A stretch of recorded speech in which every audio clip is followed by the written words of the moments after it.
पवित्र सोवणी एकतीच भूमंडळी ज्यांचा आवडता देव अखंडित प्रेम भाव तीच भाग्यवंते सरती पुरती धनविद्ये ज्यांचा आवडता देव अखंडित प्रेम भाव तुका म्हणे देवा तुका म्हणे देवा त्यांची केला पावे सेवा ज्यांचा आवडता देव अखंडित प्रेम भाव समचरण सरोजं सांद्र नीलांबुदांभं जगन्निहित पादे मंडलं मंडलानां तरुण तुलसी माला कंदरं कंजनेत्रं सजय धवल हासं विठ्ठलं चिंतयामि पांडुरंगा करो प्रथम नमन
यदक्षरमनाख्येयम् मानन्दमज केवलम् श्रीमानुरक्तिनाथेति ख्यातं दैवतमाश्रये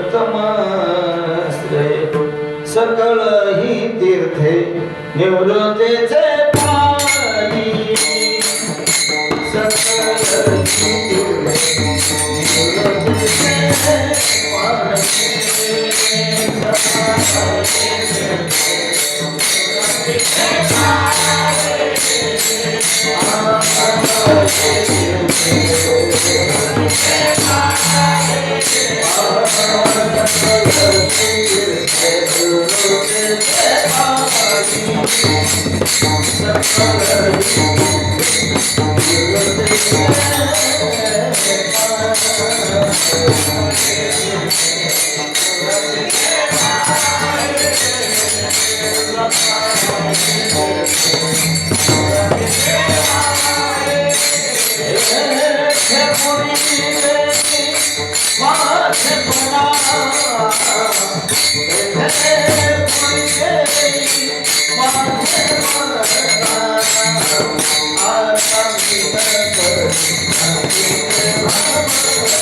नमामि सद्गुरुं शान्तं सच्चिदानन्द विग्रहम् पूर्णब्रह्मपरानन्दम् ईशम् आनन्दवल्लभम् अलङ्कारकुटीरम्यसिंहासनस्थं पदाम्भोजतेजस्फुरद्दिक्प्रदेशम् विधीन्द्रादिदेवैः सदा स्तूयमानम् समाधिस्थमूर्ति भजे ज्ञानदेवम्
ओम नमोची अद्या वेद प्रतिपद्य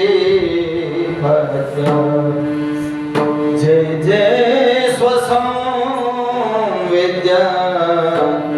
आत्मरूपा आता अभिनव विलासिनी जे चातुर्यार्थ कला कामिनी ते श्री शारदा विश्वमोहिनी नवीनी मिया मज हृदय श्री गुरु निमित्तालेलो संसार गुरु मनोणी विशेष अत्यादरो विविकारी हे नमस्कारोनी आता पवित्र सोवळी एकतीच भूमंडळे ज्यांचा आवडता देव अखंडित प्रेम भाव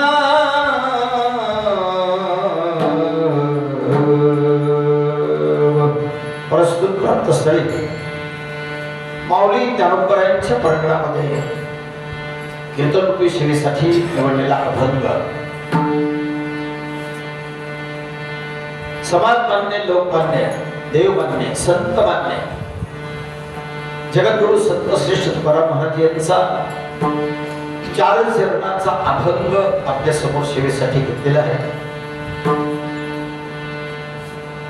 संतांचं वर्णन करणारा अभंग आपल्या समोर या ज्ञानेश मिशन संस्थेमध्ये आज कोणत्या निमित्ताने ही कीर्तनाची सेवा आहे अल्पसा परिहार देणं माझ्या दृष्टीने इष्ट आहे. 1990 साली ज्ञानेश मिशन संस्थेची स्थापना झाली आणि त्यावेळेला या संस्थेचे 5 अधिकारी, त्यामध्ये कार्याध्यक्ष म्हणून ज्यांच्याकडे काम मी सोपवलं होतं असे आमचे हरिभक्त परायण वैकुंठवासी ब्रह्मले श्याम महाराजी शास्त्री.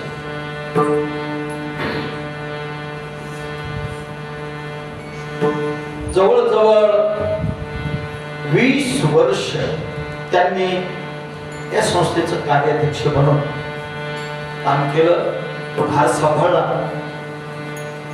दुर्दैवाने ते माझ्यापेक्षा लहान होते, त्यांना अगोदर जावं लागलं. त्याचं कारण असं आहे की श्याम महाराज शास्त्री अगदी बुद्धिवादी, हुशार, या स्वराचं ज्ञान तेवढंच. कीर्तनाला उभं केलं तर अभंग त्याच पद्धतीने सोडवणार, प्रवचनासाठी बसवलं ओवी असेल किंवा श्लोक असेल तो त्याच पद्धतीने सोडवणार. अगदी बुद्धी चातुर्याने ते काम करायचे. व्यासंग दुसरा कोणता नव्हता, मिसरी सुद्धा लावतो, इतरही लावतो. नक्की काही व्यसन नाही, कोणतंच व्यसन नाही. लोक जमा करण्याचं सुद्धा, शिष्य बनवण्याचं सुद्धा नाही. मी बळणं ठेवून घेतलं, नको म्हणायचं.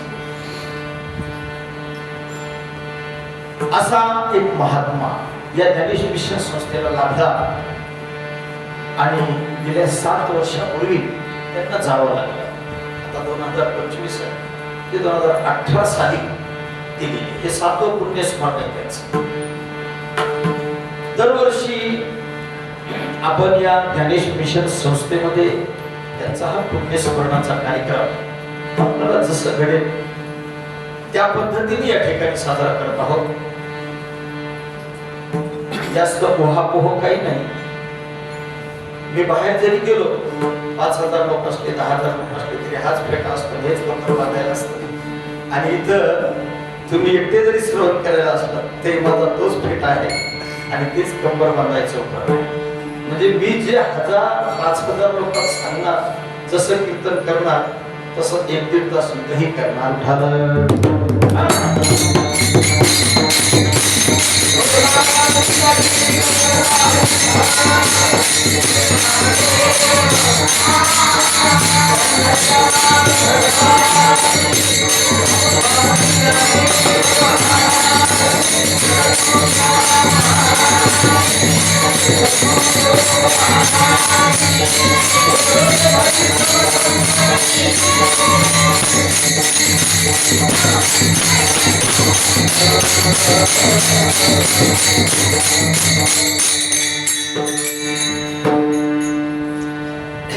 ...1984 घटना महाराजांना वाळचा झाला.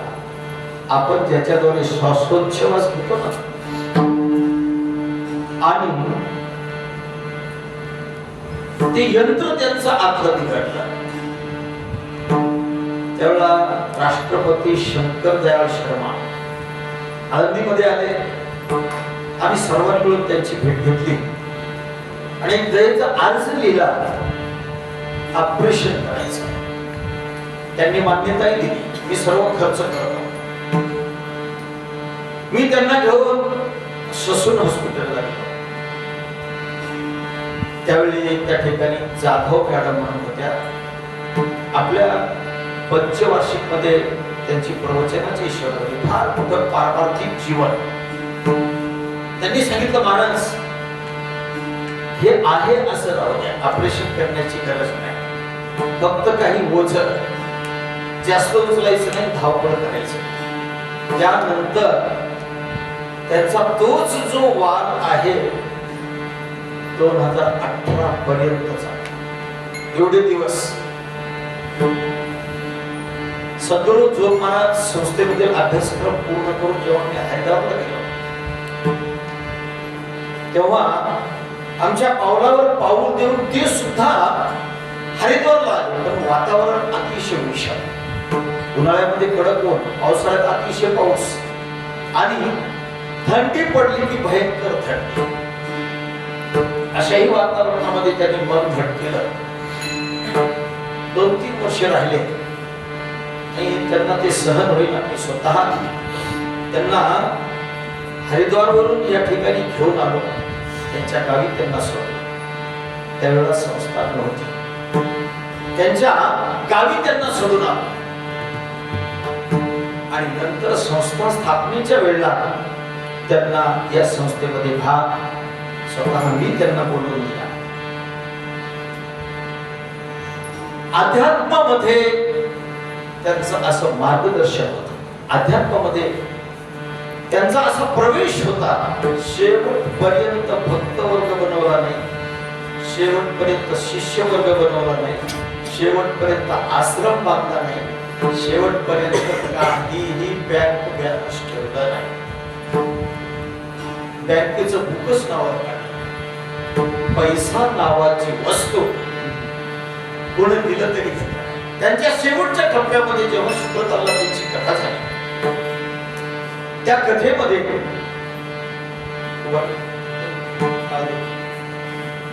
त्यांच्या कथेमध्ये जेव्हा भक्त मंडळींनी महाराजांना विनंती केली,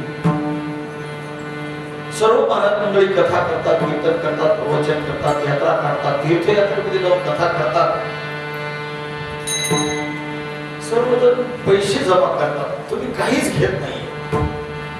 आमचं असं मत आहे, 500 लोक होते, प्रत्येक व्यक्तीला 1000 रुपये काढले ब्रह्मलीन श्यामला शास्त्री यांना देण्यासाठी. तेवढा तिथंच निर्णय दिला, आजपासून मी यात्रा करणार नाही, तुमच्या बरोबर येणार. का? मला जे नको ते तुम्ही का करणार? तिथून आल्याच्या नंतर शेवटची कथा झाली शामराव शास्त्रीची शुक्रकाल, पहिली आणि शेवटची कथा. त्याची कॅसेट आहे त्यांच्या कुटुंबाकडे. आणि तिथून आल्यानंतर आजारी पडले. आणि आजचा जो दिवस आहे वसंत पंचमी, या दिवशी त्यांनी आपला देह ठेवला त्यांच्या शेतामध्ये. मला जेव्हा निरोप लागला तेव्हा मी पूज्य अक्का होत्या तेव्हा अक्का, मी स्वतः करळ मामा अशी काही मंडळी घेऊन त्या ठिकाणी जाऊन संपूर्ण अंत्यविधी केला. वसंत पंचमी बघा. मुक्ता लाभे आपुलीच मुक्तता. का बरं हे वर्णन करायचं? हे वर्णन करण्याची गरज काय आहे? मुक्ता ते निर्धारिता लाभे आपुलीच मुक्तता. से हरपले आपण पावे संता ते पाहता दिवसावे. म्हणून ऐकावे वानावे तिची सदा.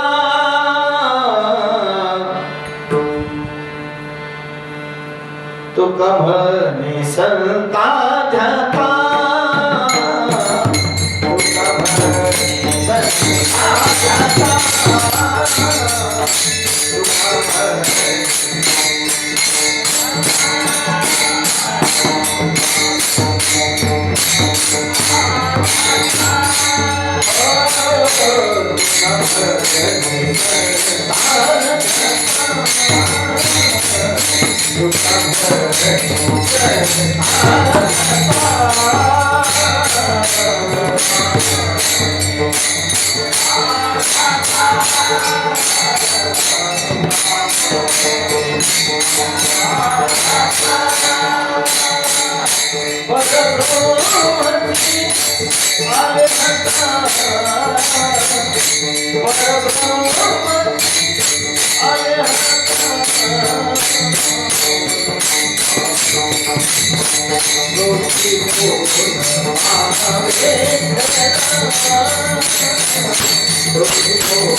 वर्णन जगद्गुरु तुकाराम महाराजांच्या शब्दामध्ये जर आपण केलं तर तुका म्हणे संता ध्याता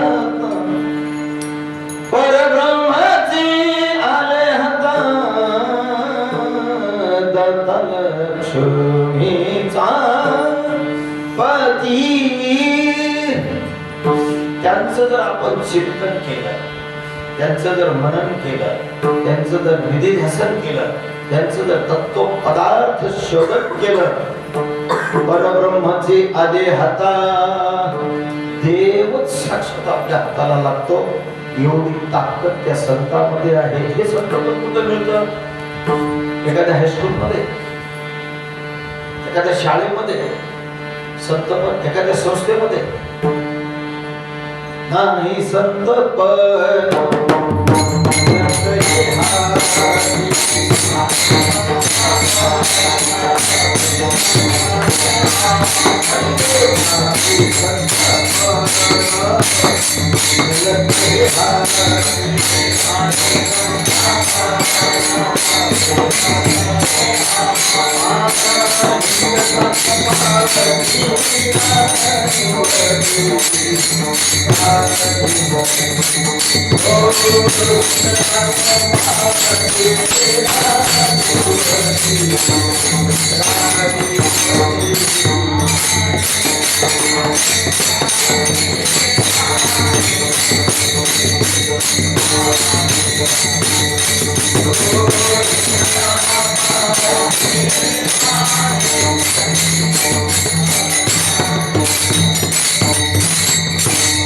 हे संत पण कोणत्या बाजारात मिळतं का पैसे घेऊन घेत आहे. दये मोल देता धनाची आरासी, धन द्रव्य देव हे संत पण शोधायला गेलं. एखाद्या हिमालयामध्ये आपण जाऊया, एखाद्या गुहेमध्ये जाऊन पाहूया, मिळतील का ते? हिंदता कपाटी राणी बनी, राणी बनी. संत ही पदवी नाही, शास्त्री पदवी आहे, आचार्य पदवी आहे, व्याकरणाचार्य पदवी, न्यायाचार्य पदवी, BA MA या पदव्या आहेत, PhD पदवी आहे. संत ही पदवी नाही, संत ही भूमिका. आणि संत ही भूमिका शब्दात साकार होत नाही. संत ही भूमिका शब्दाने साकार करता येणार नाही. शब्दाने काय वर्णन करते? बहुदुधळ जरी झाले मैस काय, तरी होईल काय कामधेनु, तरी होईल काय. संतांचं वर्णन करत असताना काही आपण उपमा देऊन जर वर्णन केलं तर असं होणार नाही की ते संत असे सिद्ध होते. कामधेनूचं वर्णन करायचंय, त्या कामधेनूची उपमा आता ज्या संकरित गायी निघाल्या, बेसूर ओरडणाऱ्या संकरित गायी ज्या निघाल्या, खातात किती त्यांची त्यांना तपास, शेत टाकतात किती त्यांची त्यांना तपास. बकेट बकेट भर एकदा त्यांनी ती सोडायला सुरुवात केली की पडतं खाली सर. आणि दूध देताना 40 लिटर दूध देतात, ठीक आहे. पण हे एवढं जरी दूध देत असल्या तरी बहुदुधळ जरी झाली म्हैस गाय, खूप दूध देणार आहे तरी होईल काय कामधेनु. कामधेनूची सर येईल का? कधीच त्यांना सर येणार नाही. त्याप्रमाणे संत ही पदवी आहे. शब्दाने आपण त्याचं वर्णन करायचं ठरवलं तर ते वर्णन करणं शक्य नाही. का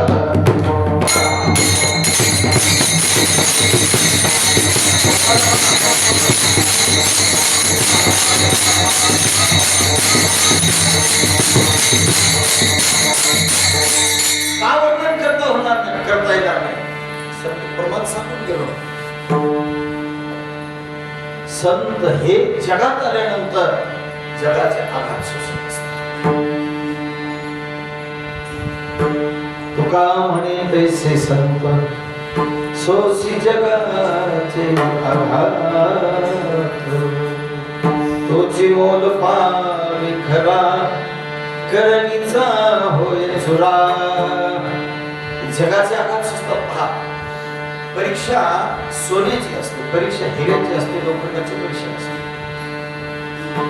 बाजारात गेले लोखंड घ्यायला आपण त्याची परीक्षा करतो. हिरा जर घ्यायचा असेल तर तो बोलो हिरा ठेविता ऐरणी वाचे मारता तो घरी. हिरा जर घ्यायचा असेल तर त्याची परीक्षा असते. ते आयरन घ्यायची आणि आयरनवर हिरा ठेवायचा, वरून घन मारायचा.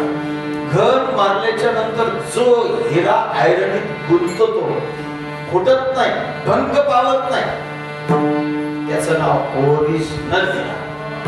आणि ज्यानं आयरन वर ठेवलेला हिरा घनाने फुटला, समजायचं तो हिरा हिऱ्याची परीक्षा. आता तो हिरा परीक्षा घेण्यापैकी कशात अडकला? आयरनीमध्ये अडकला.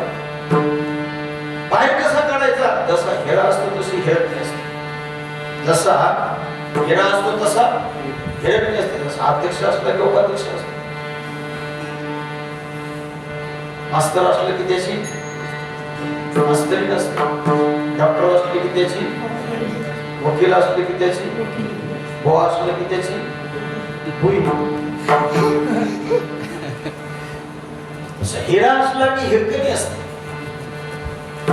मग ती हिरकणी त्या हिऱ्याला दाखवली की तो आपोआप बाहेर येतो, ऑटोमॅटिक. त्याला बाहेर काढायची गरज नाही, आयरन सुद्धा फोडायची गरज नाही. वाचे मानता जो म्हणी तोच मोल पावे खरा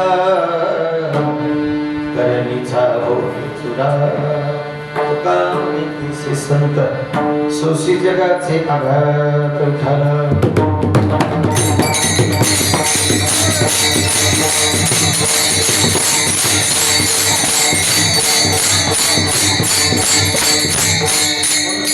संत ही भूमिका आहे संत ही पदवी नाही ती शब्दाने साकार होत नाही शब्दाची कल्पना मुळात महर्षी पाणिनींना सुचली शब्दाची कल्पना महर्षी पाणिनींना सुचली 5000 वर्षापूर्वी ते महर्षी पाणिनी तावसाने नटराज राजो नानाद धक्का नव पंचवा उद्धर तुकामा संत सिद्धा एतत् विमर्शे शिव सुप्रजा एतत् विमर्शे शिव सुप्रजा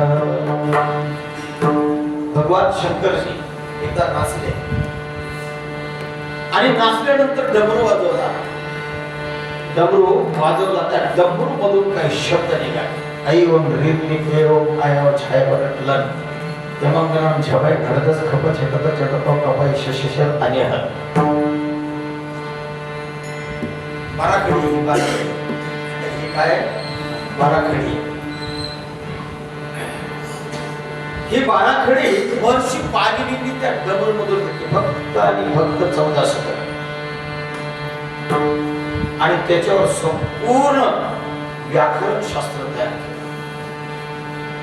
शब्दाची कल्पना मुळात महर्षी पाणिनींच्याकडून आपल्या पुढे साकार झाली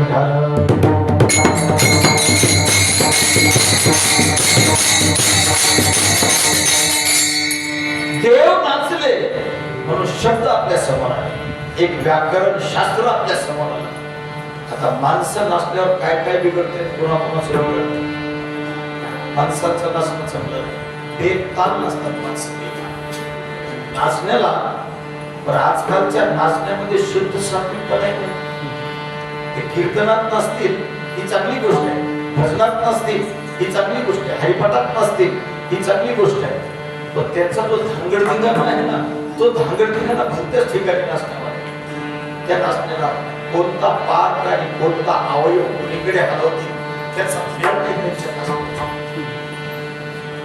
वारकरी संप्रदायामध्ये नाचण्याची परंपरा नाचो कीर्तनाचे रंगी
कीर्तनाचे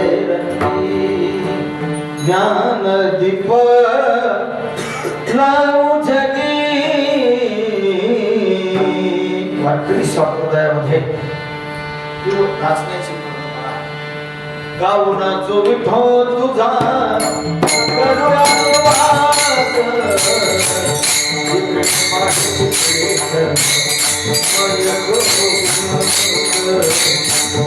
पाहे तिकडे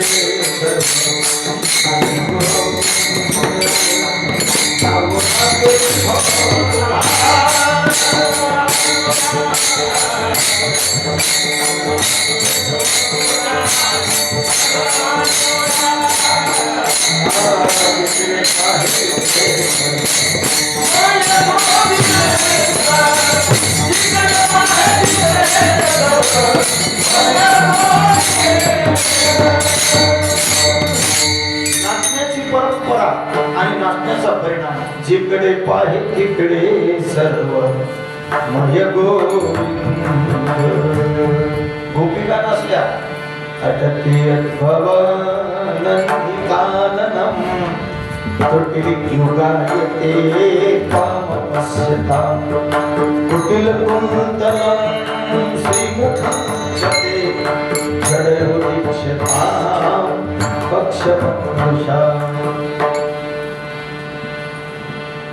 त्या गोपिका भगवंताच्या नामस्मरणामध्ये नाचतात राधे राधे जप चलो आएंगे बिहारी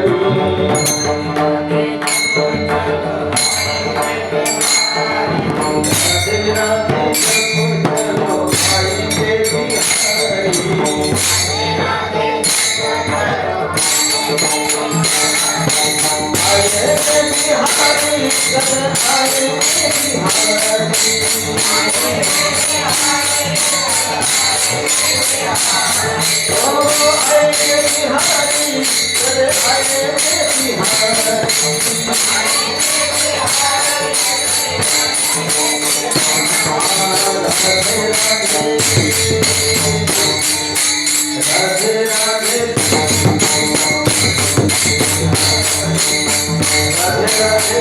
चलो आएंगे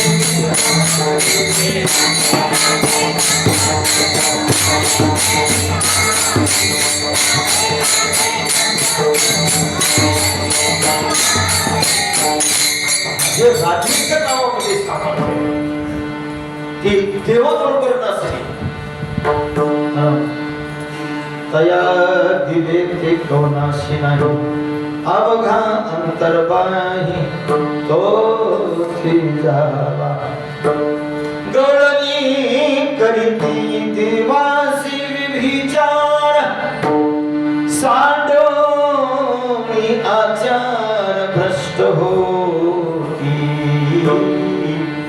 तया दिले ते कवनासी नाही अवघा अंतर्बाही दादा देव जोडी जोडी करावा अधर्म अंतरे ते कर्मणा छेडावे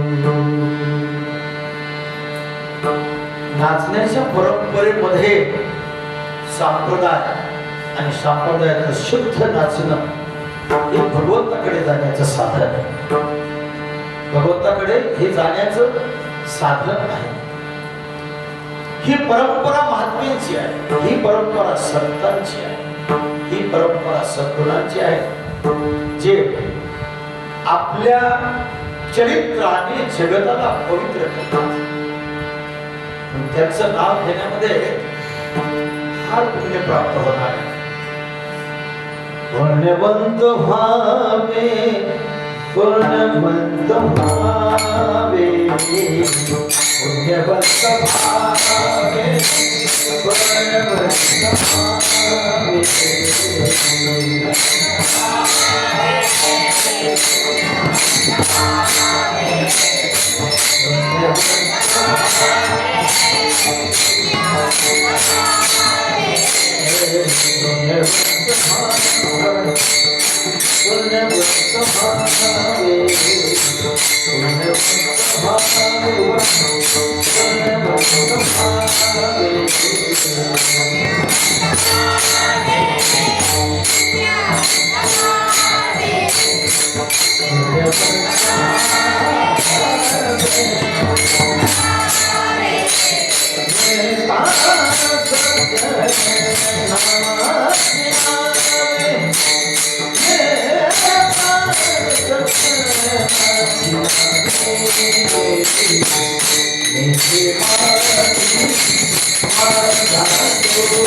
सज्जनाचं नाव जरी घेतलं तरी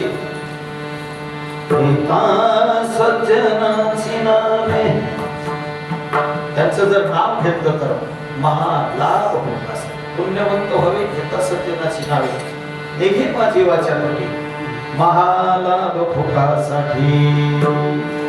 जगाला पवित्र करण्याची ताकद ज्यांच्या चारित्र्यामध्ये आहे, जगाला पवित्र करण्याची ताकद ज्यांच्या शब्दामध्ये आहे. आता विश्वात्मके देवे एने वांग यज्ञ तोषो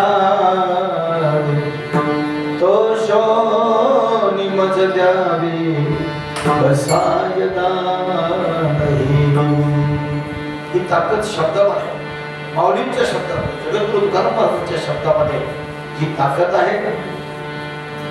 या वैष्णवांचं वर्णन करतात. हे वैष्णव पवित्र आहे. जगामध्ये काही पवित्र वस्तू आहेत, काही वस्तू दिसायला पवित्र असतात पण असायला नाही. शुद्ध आणि पवित्र असं दोन्हीमध्ये फरक.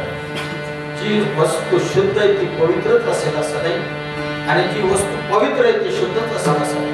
गुरुवर्य भोले बाबा सांगायचे विठ्ठल बाबा, रेतावर आपण कपडा ठेवला, रेतावर कपडा ठेवला शुद्ध आहे. बाजारातून आपला घडी मोडून तसाच घातला, पण प्रेताचा स्पर्श झाल्यानंतर तो कपडा आता पवित्र आहे का? नाही, शुद्ध आहे. दिसायला पांढरा शुभ्र आहे, त्याला धाग नाहीये, पण आता तो पवित्र राहिला नाही. कपडा तोच कपडा ना तरी कापसाच्या पोटी काय कापडाची होते पेटी. तो मोठी तयाची तिथी कापडू जहान. कापडामध्ये खूप बदल आहे. काही पांढरे कापडे, काही काळे कापडे, काही रंगीत कापडे, संगीत कापडे. कापड किती कापड आहे, सर्व कापडच आहे. पण त्या कापडाचा मूळ स्वभाव रंगीतपणा आहे का? कापड कशापासून तयार होतं? मातीपासून, दगडापासून.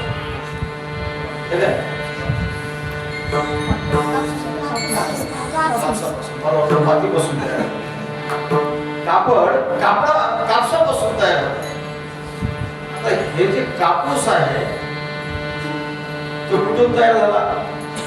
आपण सरकी त्याचं ते झाड आणि नंतर कापूस आणि त्या कापसाचा काय बनवला? दोरा बनवला. त्याला मशीन मध्ये टाकला, त्याचा दोरा बनवला आणि ते दोरे दोरे धागे धागे एकमेकांमध्ये गुंतवले आणि मग नंतर काय झालं? सूतची उघडे.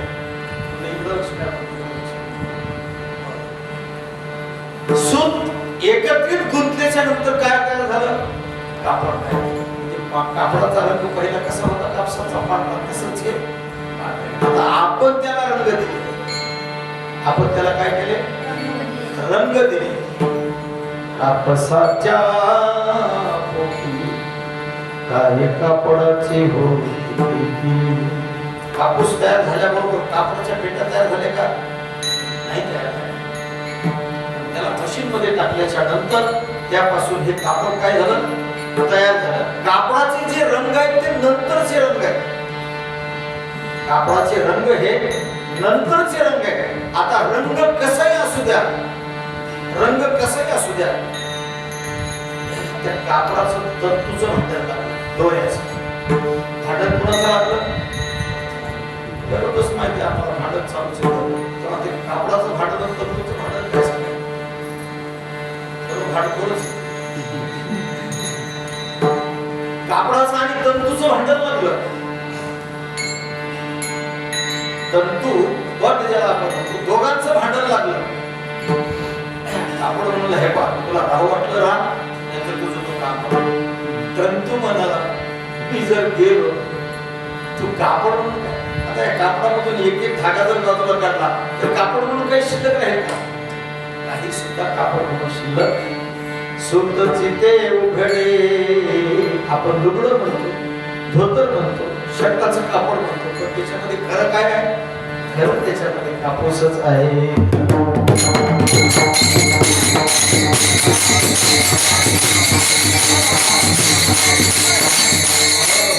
त्याप्रमाणे या जगतामध्ये काय असेल? फक्त एकच आहे देव. या जगामध्ये फक्त देवच आहे, दुसरं काहीच नाही. आणि त्या देवाची अनुभूती संत देत असताना शुद्ध आहे, पवित्र आहे. आणि जी पवित्र वस्तू आणि शुद्ध वस्तू याचा निर्णयाने आपल्याला निवाडा करून येतो. निर्णय म्हणजे दूध आणि पाणी एकत्रित करायचं. दूध आणि पाणी एकत्रित करायचं, तिथं राजहंस बनवायचं. राजहंसाची चोच त्या दुधामध्ये घातली, त्यानं दूध का दूध और पाणी का पाणी. फक्त तो दूधच पिकन पाणी शिल्लक ठेवतो. या न्यायाने संत आपल्याला पवित्रता आणि शुद्धता दाखवतात. मड्यावर झाकलेला कपडा शुद्ध आहे, पवित्र नाही. चला तोच कपडा कोणता? ब्राह्मण बुवाचे सोळ घालतात ना, सोळ देवाच्या पूजेसाठी. त्याला तेलाचा डाग लागलेला असतो, कुठेतरी काळी शिलकल्यामुळे कुठेतरी छिद्र पडलेलं असतं, महिनाभर धुतलेलं नसतं, याचा वास घेवत नाही, त्यांना जेवत जात नाही, इतकं ते सोळ असतं. पण ते कसं असतं? शुद्ध नाही पण पवित्र आहे. पवित्रता आणि शुद्धता. म्हणून शुद्धतेकडून पवित्रतेकडे आणि पवित्रतेकडून परमात्म्याकडे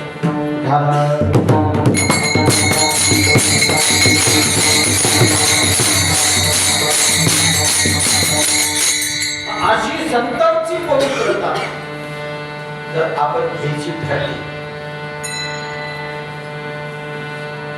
अशी संतांची जी पवित्रता आहे ती जर आपण घ्यायची ठरली तर सहजासहजी घेता येईल का? एक माणूस बाजारात जाऊन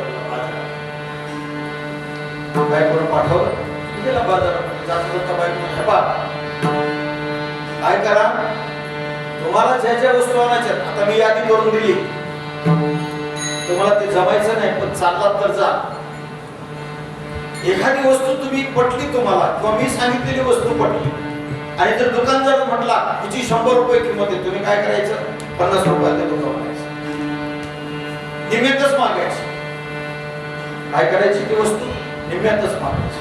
पक्का मंत्र लक्षात ठेवा.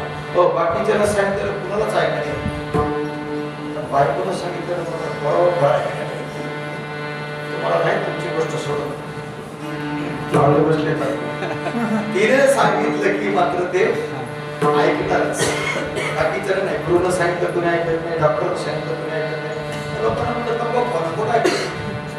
डॉक्टर म्हणले अहो तुम्ही जर तंबाखू खाल्ली तर तोंड सडून जाईल, जीभ झडून जाईल, तू मरशील, तुला कॅन्सर होईल. ऐकत नाही ते खातं. बायको जर म्हणलं तर तंबाखू खाऊन जर आला ना घरी, त्या खातो तिकडं तर पुढे तिकडं टाकून देतो, बायको समोर येत नाही. बाजारात गेला आणि गेल्यानंतर त्याला छत्री घ्यायची. पावसाळ्याचे दिवस होते म्हणजे आता छत्री घेऊया. दुकानावर काय किंमत छत्रीची? ते म्हणजे 50 रुपये. आणि ते आपला मंत्र लक्षात ठेवला होता घरचा. 50 रुपयाला महाग होते, मग 25 रुपयाला दे. त्याला वाटलं भवानी सिंगला ऐकलं कुठं परत जाते, असेच दिवसभर परत जाते. बरं घे बाबा 25 रुपयाला घे. त्यानं 25 रुपयाला म्हणलं ह्याचा मंत्र आठवला की बायको सांगितले ते जेवढ्याला म्हणे त्याच्या कमी मागे. काय मला 25 म्हणे 12.5 रुपये. त्याला वाटलं भवानी सिंगला का कुठं परत होतं, बरं घे बाबा 12.5 रुपयाला.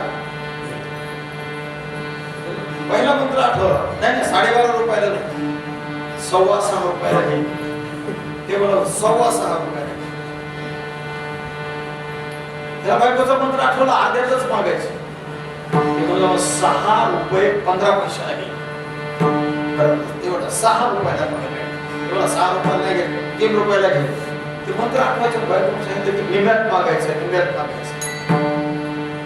ते म्हणलं 3 रुपयाला नाही, 1.5 रुपयाला घे. ते म्हणलं बरं 1.5 ला घे. ते म्हणलं 1.5 ला नाही, 12 ला घे. मला 12 ला नाही, 35 पैशाला घे. ते मला फुकटच घेऊन आता कुठपर्यंत कमी करता. आता काय कर, फुकटच घेऊन जा. याला आईला आठवलं होतं, बायकोनं मागितले त्याच्या दुप्पट कमी मागाय. फुकट नाही म्हणता, 1 नाही 2 द्यायला.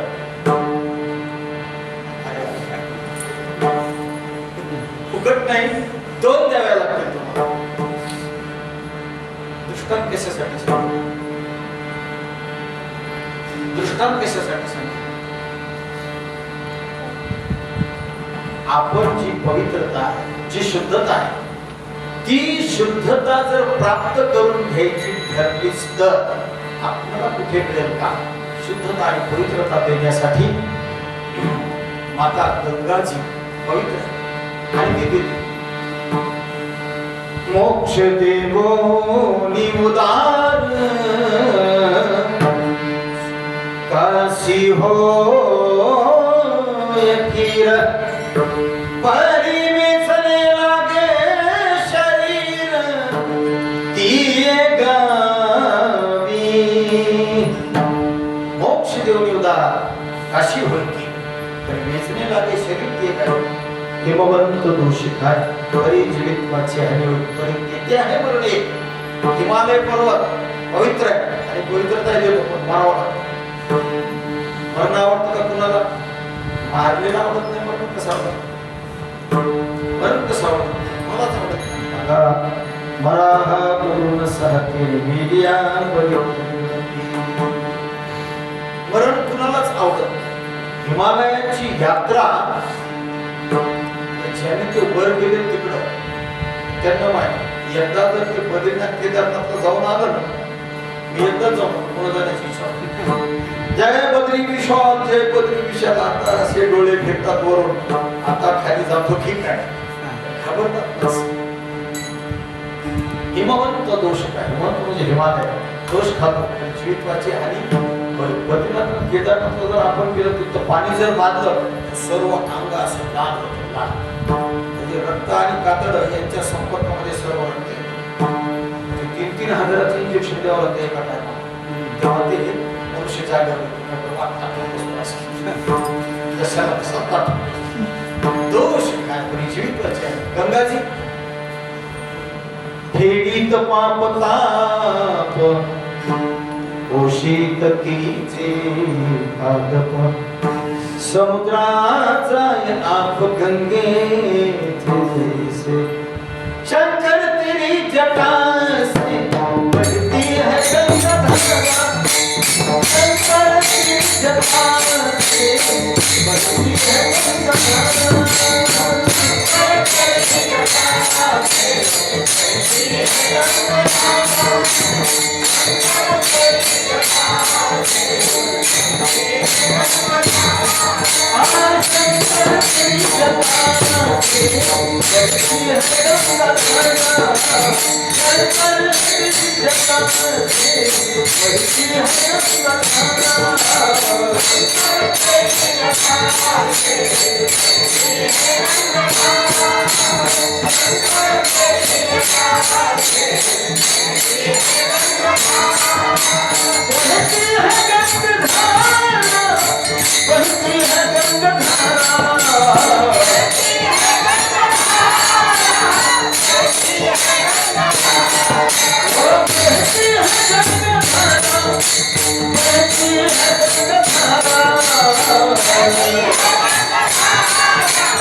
भगवान शंकरजीच्या जटेमधून ती गंगाची आली हिमालयात फेडीत पापतात पोकीत तिचे पादत समुद्राचा आप गंगेचे जैसे काय करतं गंगाजीमध्ये स्नान केल्यानंतर पवित्रता ध्या कुंभ चालू आहे महाकुंभ 144 वर्षानंतर येणार प्रयागराजला गंगाजी आली तिथे गंगाजी यमुना आली आणि माझी सरस्वती गुप्तासे तथा त्रिवेणी संगम देव भक्त आणि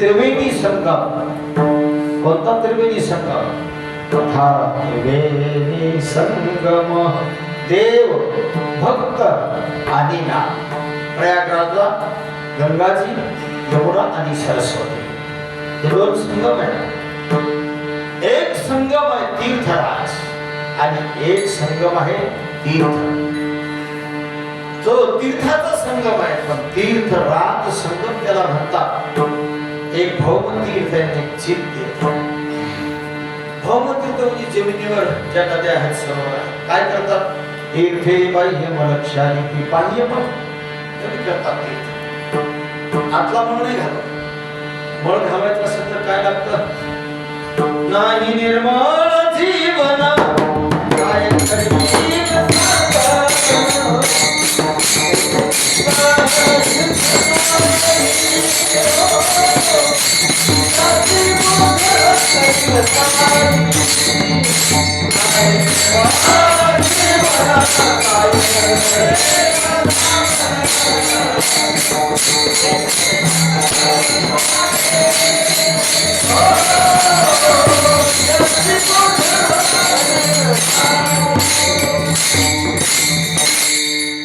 नाही निर्मळ जीवन काय गरीब सावन तीर्थात गेला आंघोळ कर म्हटला गोता लावला हात गेला असं वाटलं वर आला की तो स्वतः डोक्यावर बसतो एक माणूस तीर्थाला गेला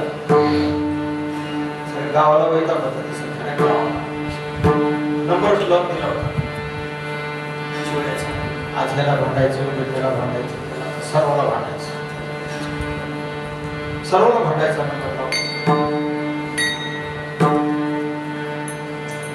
मग गावकरी म्हणजे जाऊ दे ह्याला तीर्थामध्ये जाऊन ह्याचा राग कमी करून आणला गेला तो तीर्थामध्ये प्रयागराजला महाकुंभात गोता लावला तर सर्वांनी वर्गणी करून पाठवला होता बाकीच्या नावाला राग सोडला असेल तर आला परत आल्यावर मग कशासाठी पाठवलं होतं राग कमी करण्यासाठी विचारलं लागून ते त्याला सोडला करा मला सोडला करा आमचा भावड म्हटलं राग सोडला हो सोडला पुढे ऋषिकेश होता ते मला राग सोडला का हो प्रत्येक जण राग सोडला का राग सोडला दुसरं काही विचारलं तिथं काय होतं का नाही कसं कसं होतं काय होतं तिथं विचार मला राग सोडला का राग सोडला का याचं टेम्परेचर वाढलं त्याचा राग सोडला का एकच प्रश्न म्हणल्यावर माणसाला थोडं वैतागच होतं एकच प्रश्न विचारायचा विचारलं राग सोडला का ते मला राग नाही सोडला तुला राग सोडला सुटला का राग तीर्थ काय करतात फक्त बाह्य पण काढतात आपला पण काढत संत एक असं तीर्थ आहे चित तीर्थ म्हणतात संत तीर्थ जीवाचे सर्व विकार नुसता रागच नाही राग द्वेष काम क्रोध लोभ मद मत्सर या सर्वांनाच घालवतात विठाला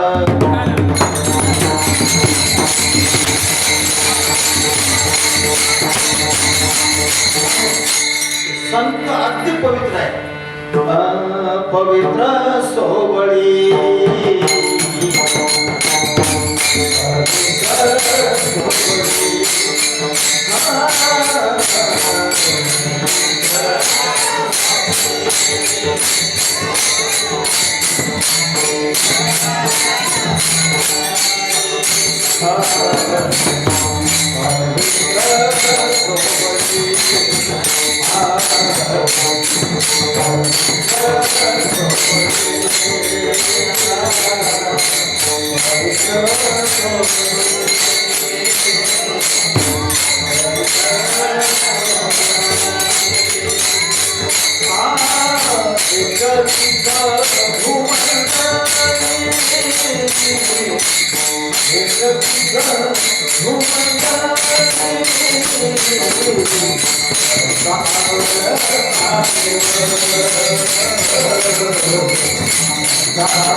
खोकला गेलं पण साधं कर मला वाटतं सुंदर आहे पवित्र सोबळी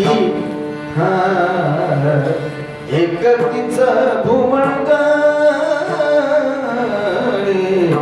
ज्यांचा आवडता देव कोण पवित्र आहे आणि कोण सोळ आहे एकतीच भूमंडळी भूमंडळावर अनेक पदार्थ आहेत अनेक जीव जंतू आहेत पण सर्वजण पवित्र नाही संतांजवळ आल्याच्या नंतर पवित्रता आहे आपल्याला पवित्र करणारं दुसरं कोणीही नाही जीवाला पवित्रता प्राप्त करून घेण्यासाठी संतांच्या जवळ जावं लागतं वैष्णवांच्या जवळ जावं लागतं वैष्णव संगती सुखवती जीवा वैष्णवाच्या संगतीमध्ये सुख आहे कोण वैष्णव आहे वैष्णव तो जया अवघी देवावरी माया वैष्णव त्याला म्हणतात की पूर्ण माया देवावर आहे माया मोठी वाईट माया मोठी वाईट जर जीवाच्या पाठीमागे लागली ही माया ईश्वर ब्रह्माला माया आहे सुंदर असे सांगत असते खेळामध्ये ज्याला कशाचा धक्का नाही त्याचं नाव ब्रह्म ज्याला मायेचा धक्का आहे त्याचं नाव ईश्वर आहे आणि ज्याला अविद्येचा धक्का आहे त्याचं नाव ईश्वर हे सर्व जीव आहेत का अविद्येचा धक्का म्हणजे नाही विद्या म्हणजे विद्या त्याला विद्या काय हे कळतच नाही विद्येचं नाव घेतलं ज्ञानाचं नाव घेतलं की कुठल्या म्हणतात ती विद्या आणि म्हणजे नाही ज्याला ज्ञान नाही त्याचं नाव आहे अविद्येचा धक्का लागला की जीव होतो मायेचा धक्का लागला की ईश्वर होतो आणि ज्याला कशाचा धक्का नाही त्याचं नाव ब्रह्म आहे या ब्रह्म म्हणजे पवित्र आहे आणि त्या ब्रह्माची प्राप्ती पवित्र सोबळी एकतीच भूमंडळी ज्यांचा आवडता देव ती पवित्र काय सोळी काय सांगून गेलो ब्रह्माला कशाचा धक्का नाही म्हणून ते ब्रह्म शुद्ध आहे म्हणून ते ब्रह्म पवित्र आहे म्हणजेच देव पवित्र आहे या आमच्या संतांचा वैष्णवांचा फक्त आवड जर काय असेल तर देव आवडतो नावडे जन नावडे धन नावडे माता नावडे पिता यद्यपि भारतीय संस्कृतीमध्ये देव माताचे पिता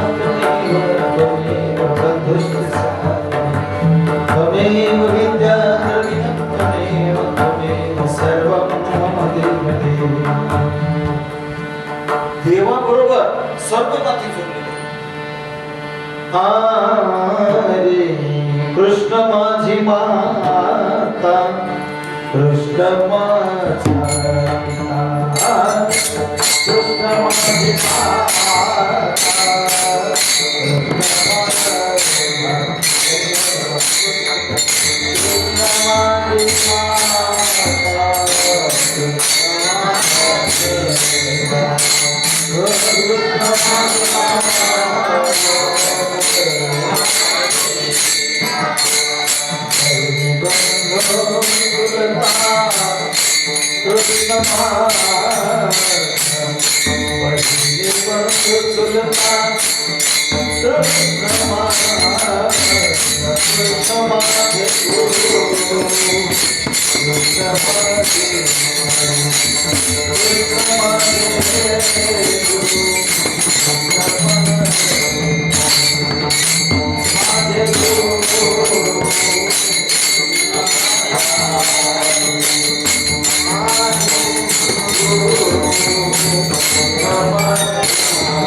देवाशी सर्व नाते जोडणे सांगतात.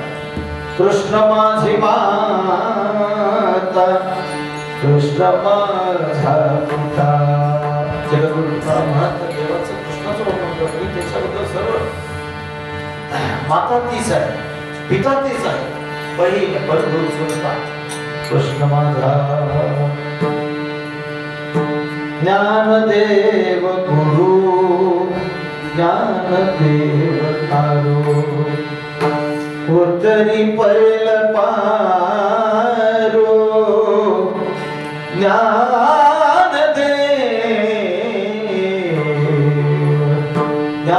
ज्ञानदेव माता ज्ञानदेव पिता. तोडी भगवथा ज्ञानदेव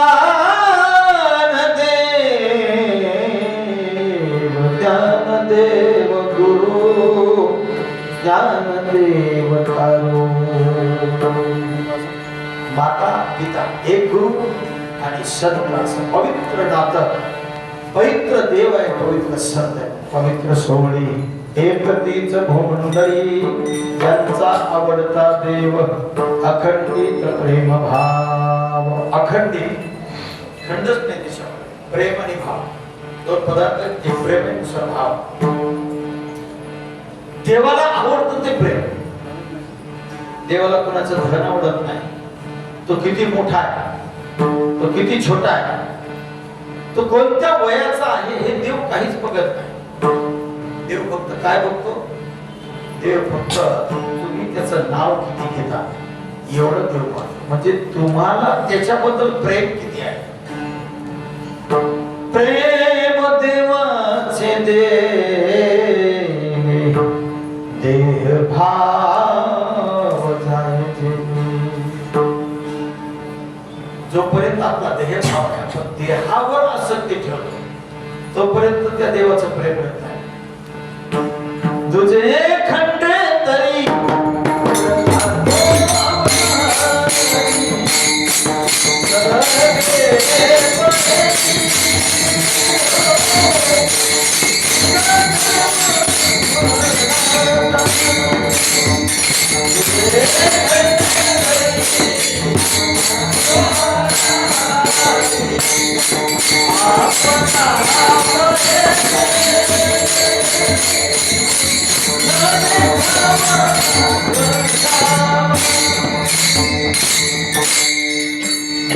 देह आणि देहाचा भाव. आपण जोपर्यंत भगवंताला प्रेम देत नाही तोपर्यंत परमात्मा आपल्याकडे येत नाही. कोण कहते हे भगवान खाते नहीं मां शबरी की जैसा खिलाते नहीं. कौन कहते हैं भगवान पीते नहीं. संत नामदेव महाराजांनी भगवान विठ्ठलाला दूध पाजलं. शबरीने बोर जब मोरे राम जी का आवन होगा शबरी की कुटिया का आवन होगा. शबरी वाट पाहिजे प्रभू रामचंद्र. गावात पाहत होती, तिच्या गुरुनं सांगितलं होतं तिला, शबरीच्या गुरुनं सांगितलं होतं तुला रामचंद्र नको भेटायला येते. आडाणी होती ती काय अक्षर शिकलेली नव्हती, तिनं देवालाही पाहिजे नव्हतं. कोण अयोध्येचा राम नाही, कोण दशरथाचा, तिनं काहीच अयोध्या पाहिजे, ते रामायण पाहिजे, देवही पाहिजे. पण गुरुनं सांगितलं होतं, तिच्या गुरुनं सांगितलं होतं तुला देव भेटायला येणार. तेवढ्या शब्दावर तिचा एवढा विश्वास होता. ती जंगलात होती, झोपडीत राहत होती.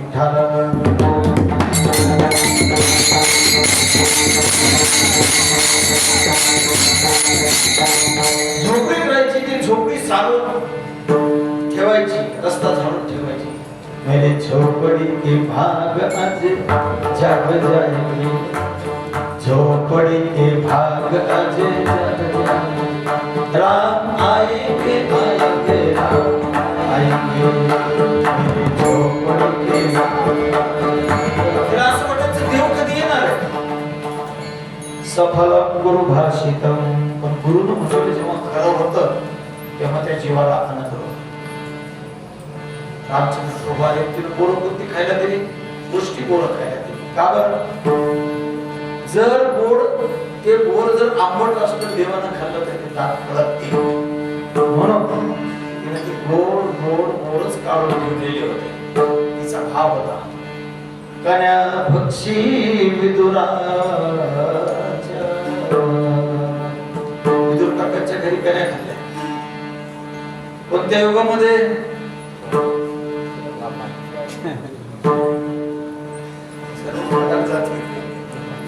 कोणत्या युगामध्ये कन्या खाल्ल्या? आता खाल्ल्या कलियुगामध्ये.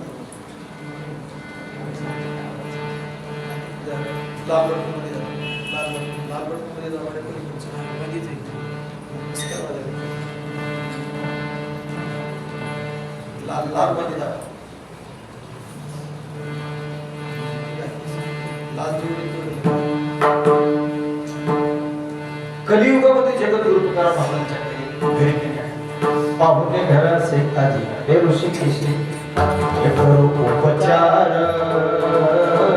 गोप बोलती तुकाराम महाराजांच्या घरी भगवान प्रभू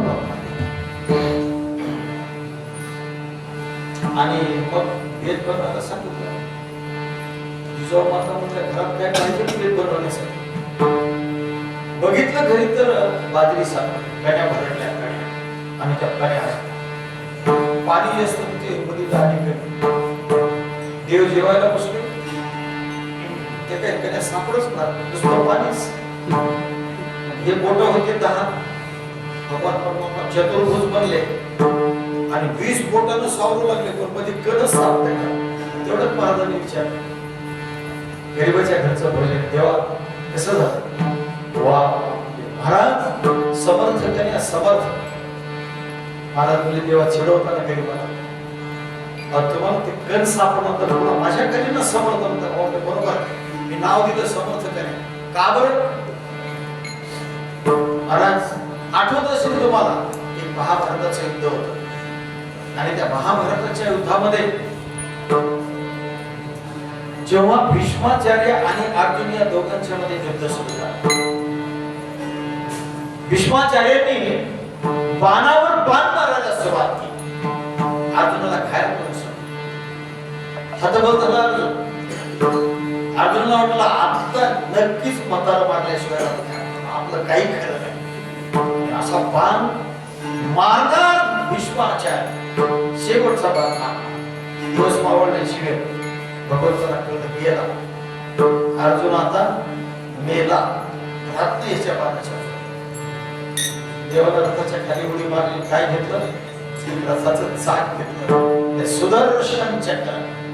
सावधान भीष्माचार्य बाण मारला तर हे सुदर्शन चक्र सोडलेलं असेल. एकच बोट वर केलं होतं. एकच बोट. 18 अक्षौहिणी सेना एका जागेवर. कशासाठी सांगितलं? महाराज तुमच्या कन्या 20 बोटांना आवडतात. एका बोटाने 18 अक्षौहिणी एका जागेवर थांबवली आणि 20 बोटाने कन्या. म्हणून तुमच्या कन्याचं नाव केलं काय ठेवलं? समर्थ त्याने ठेवलं. जेवण झालं त्याने ठेवल्या आणि पुन्हा बाजावर बसून उडक्या भाजा वरी वाकळांच्या शेजार बसायला काय टाकलं? गोधडी. पांघरायला गरम, हातरायला नरम, कीर्तनात आणण्याची वाटते शरम. चनाव गोधडी बसायला गोधडी टाकली. मुख्य शुद्धी तुळशी दळ म्हणजे आता पान सुपारी काहीतरी तुळशीचं पान तुका म्हणे मी दुर्बळ.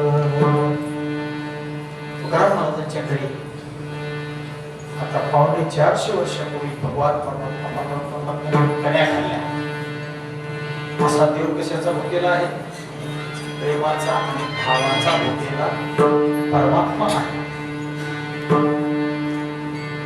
म्हणून तो जो संत सुद्धा त्या देवाला प्रेम आणि भाव त्यांचा आवडता देव अखंडित प्रेम भाव विठाल.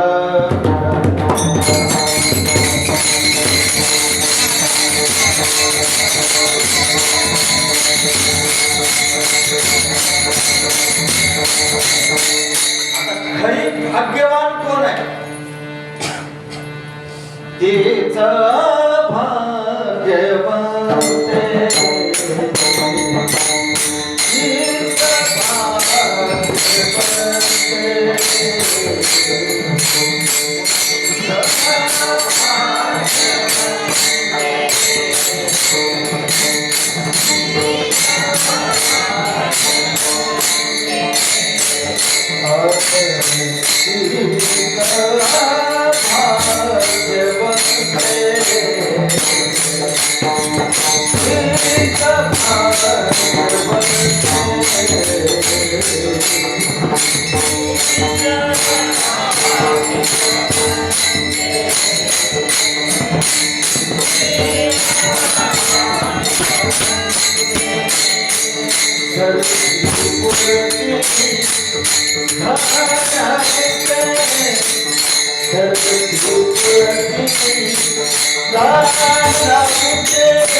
मूर्ती धनविते. घरामध्ये प्रपंचामध्ये आपण भक्तीबद्दल समजतो. अचानक पैसा मिळाला भाग्य, मोठी गाडी आणली भाग्य झालं, नोकरी लागली भाग्य झालं, लग्नच होत नव्हतं आता कुठं जायचं? मिळत नव्हतं. तुम्हाला असंच राहावं लागेल आमच्यासाठी.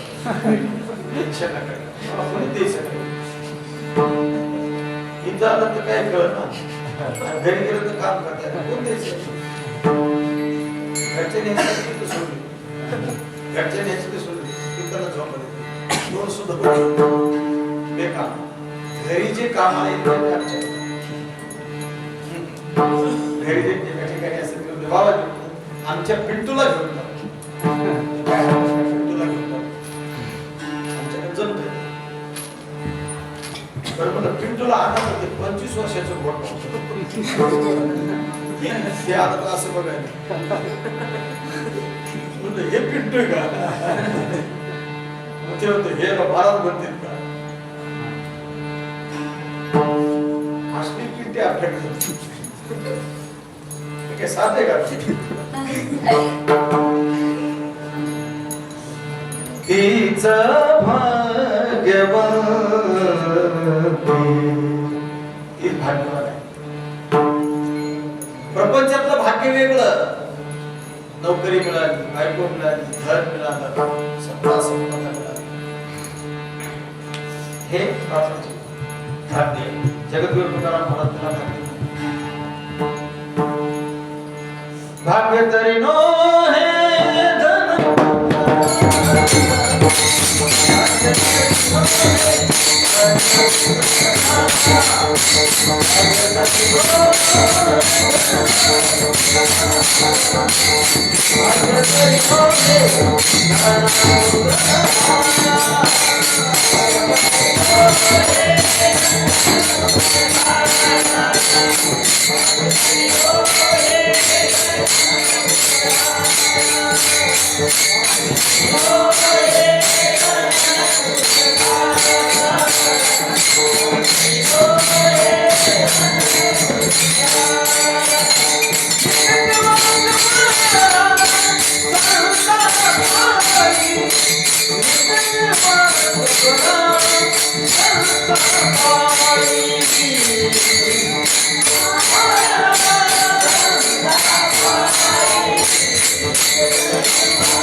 मोबाईल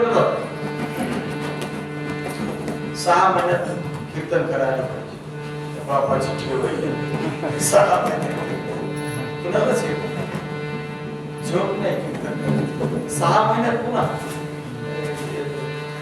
2-2 वर्ष कितीची संहिता चालू त्याच्यातले पुन्हा काय निहत्य धातराष्ट्रान का विदेशाच्या पापमेवाश्रय तस्मात् हातपाय तांबे तरी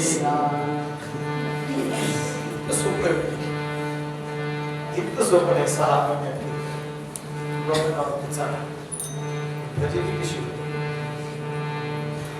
शेती करने गया लांगा मच्छी पकडणे गया झागा झुका शेतीमध्ये उत्पन्नच होतं किती शेती कसोट करायला लागला खत घालायला लागला पाणी द्यायला लागला एवढं कसं बोले लागा बाबा कुछ नाही मच्छी पकडण्याची आहे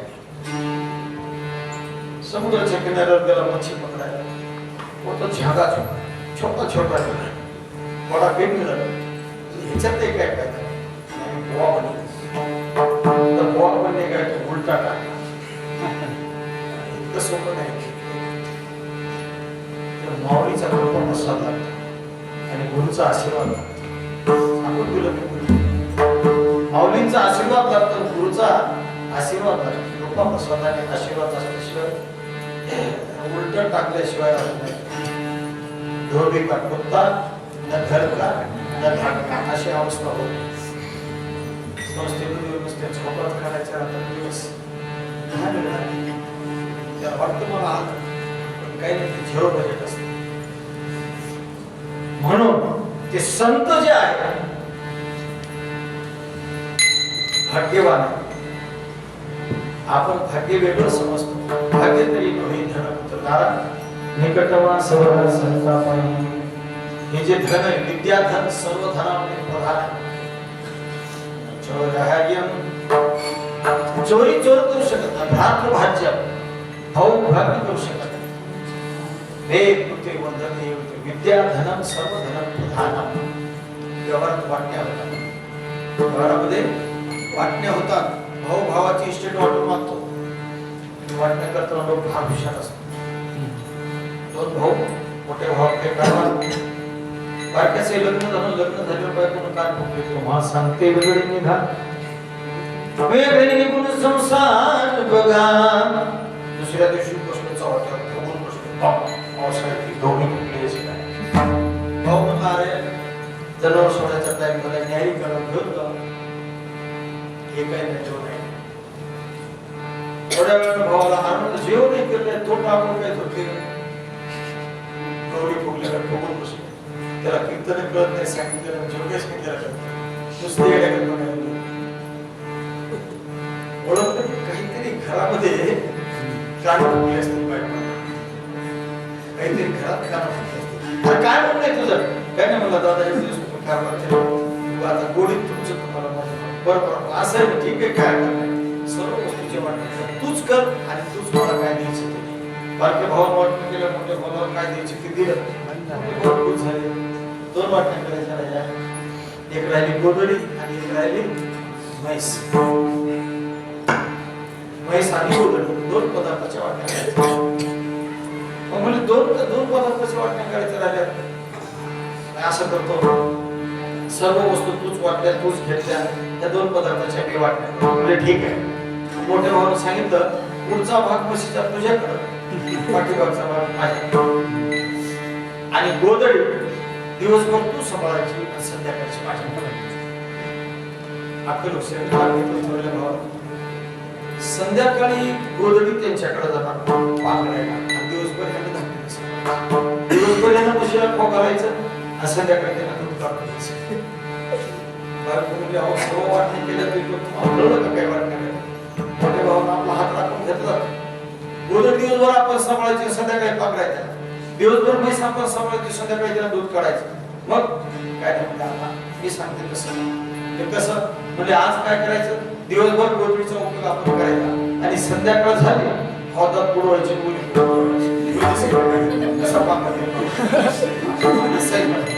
बरोबर म्हशीचं काय करायचं काय नाही तुमचा भाऊ दूध काढायला बसला एक खणपट घ्यायचे ठरल्याप्रमाणे संध्याकाळ झाली हौदात बुडवली आणून ठेवली भाऊ म्हणला असं कर माझा दिवसा सांभाळायचं काम आहे संध्याकाळी तुला काय करायचं अरे पण होली मी दिवसा होली करी नाही तर फाडेल नाही तर काय तुला कशी बागायची ना तरी बोलू धाक काढायला बसलं म्हशीची त्याला खणपट घेतलं तर म्हशीच्या असं नाही अरे असं का मला पुढचा भाग माझा आहे मी मारेन कापी तुला काय करायचं कसं घ्यायचं त्या संसारातल्या भाग भ्रातृभाज्य नच भागाने वेद किंवा विद्याधनं सर्वं ठोबार